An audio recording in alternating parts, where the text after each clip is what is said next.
Hey, my name is Ryan Luther, and I currently head up our commercial P&R research here at Enverus. If you haven't watched our first video in this EV charging series, check out the link below. In the second part of our series, I'm going to quickly touch on some of the key factors and catalysts for investment in the EV charging space. In the last video, I mentioned public infrastructure owners such as EVgo, Blink, or Volta are really only exposed to a small portion of future charging demand, uh, and that's because most charging is expected to be done at home. Even within the public charging sector, I think there's some pretty obvious nuances that we need to pay attention to. The first one is just that DCFC charging is expected to be a lot more popular than level 2 networks, and that's just because of the convenience of faster charging. So we actually expect DCFC networks like EVgo in the US or Fastnet in Europe are going to see over 3 times as much demand as level 2 networks like Blink.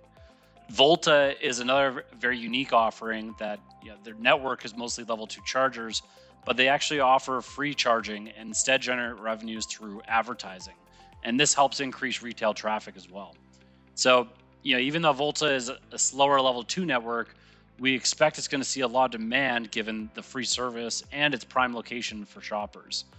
Just in general, integrating advertising into the EV charging process is a great option for networks since the chargers already use a mobile application to start the service. And this is something we think that others like EVgo could adopt to increase the utilization of its network and generate a secondary revenue stream. They recently just made an acquisition of a large EV charging kind of network app, and so that's something we'll be watching. We think could be a catalyst for that stock as well.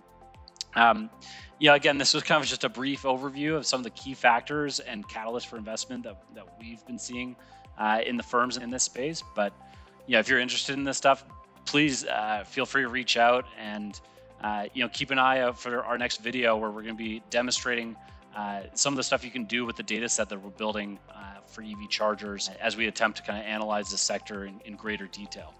Thanks.